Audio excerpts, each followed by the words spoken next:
Les relations diplomatiques entre le Canada et la Chine, longtemps marquées par la méfiance et les restrictions mutuelles, semblent connaître un tournant. Dans les prochaines semaines, la ministre canadienne des Affaires étrangères se rendra à Pékin, un geste rare qui pourrait annoncer un dégel prudent. Mais derrière les sourires diplomatiques se cache un enjeu bien plus vaste, un accord qui pourrait bouleverser l'équilibre économique du pays et redéfinir sa place sur l'échiquier mondial. Pas de communiqué, pas de fuite, pas de tweet, juste une lettre transmise discrètement de Pékin à Ottawa, un message confidentiel contenant une proposition jugée trop audacieuse pour être vraie. La Chine offre de supprimer tous les droits de douane sur les produits agricoles canadiens, colza, huile, porc, fruits de mer. En échange, le Canada lèverait son tarif de 100% sur les voitures électriques chinoises. Pas de négociation progressive, pas d'accord à long terme, un simple troc, direct, immédiat. Pour les agriculteurs des prairies, c'est une bouffée d'air. Pour les stratèges d'Ottawa, un piège diplomatique. Les tarifs chinois ne sont pas apparus par hasard. Tout a commencé début 2025 lorsque Donald Trump, de retour à la Maison-Blanche, a imposé des droits de 100% sur les véhicules électriques chinois. Le Canada, désireux de préserver l'unité nord-américaine, a suivi presque instantanément. Mais contrairement aux États-Unis, Ottawa n'a tiré aucun avantage industriel de cette mesure. Ce fut un geste de solidarité et il a eu un prix. Pékin a riposté. 75, 8% de taxes sur le colza brut, 100% sur l'huile et les tourteaux, et des surtaxes sur le porc et les produits de la mer. Résultat, les exportations se sont effondrées, les silos de la Saskatchewan et du Manitoba débordent de récoltes invendues. Les agriculteurs, privés de leur principal marché, demandent aujourd'hui des subventions pour éviter la faillite. La Chine propose maintenant une solution simple: supprimez vos tarifs sur les voitures et nous supprimerons les nôtres sur l'agriculture. Les premiers ministres des provinces de l'Ouest y voient une chance historique. La Chine achetait autrefois près d'un quart du colza canadien, représentant jusqu'à 5 milliards de dollars d'exportation. Un seul accord pourrait ranimer des régions entières. En Saskatchewan, les ventes vers la Chine ont chuté de 76%, tombant sous la barre des 100 millions de dollars. Les producteurs de porc du Manitoba évoquent des pertes annuelles dépassant 19 millions de dollars. Mais à Ottawa, d'autres voix s'élèvent. Certains y voient moins un accord commercial qu'un test de loyauté géopolitique. Depuis des décennies, le Canada vit à l'ombre économique des États-Unis. Son industrie automobile, son énergie, sa défense, tout est intégré à l'économie nord-américaine.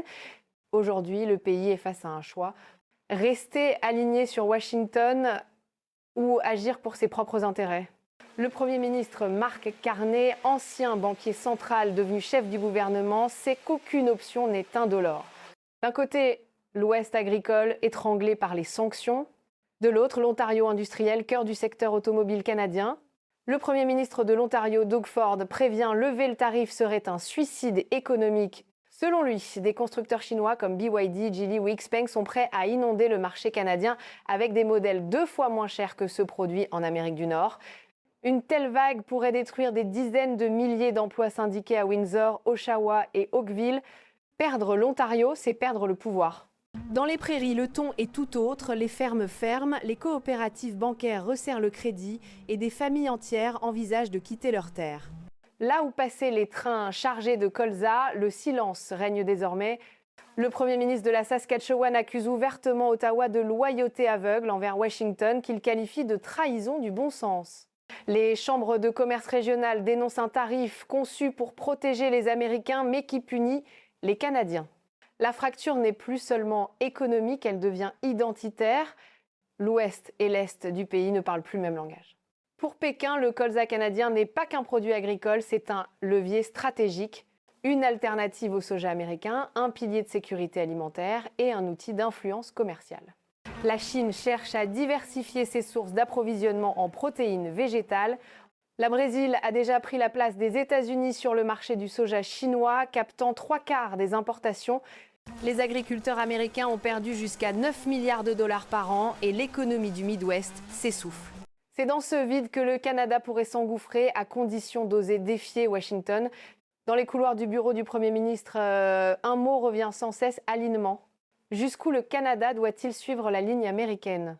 Et que reçoit-il vraiment en retour? Ces derniers mois, l'administration Trump a menacé d'imposer de nouvelles restrictions sur les exportations canadiennes de pièces automobiles si Ottawa déviait de la stratégie commune.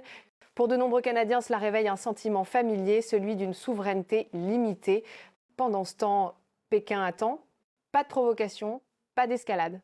Juste la patience stratégique chaque mois de sanctions accentue la pression économique et sociale sur les provinces de l'Ouest.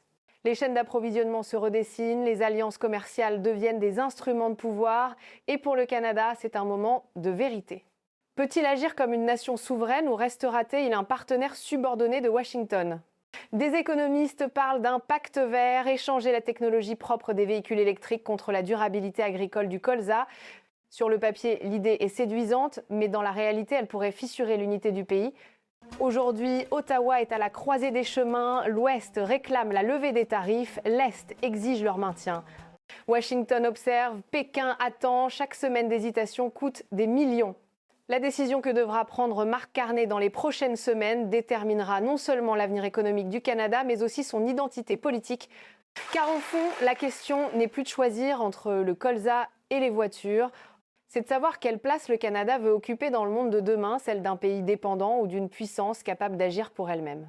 Parfois, le destin d'un pays ne se joue ni dans les champs, ni dans les usines, ni au Parlement, mais dans le silence d'un bureau, face à une seule feuille de papier, celle qui porte une signature capable de tout changer.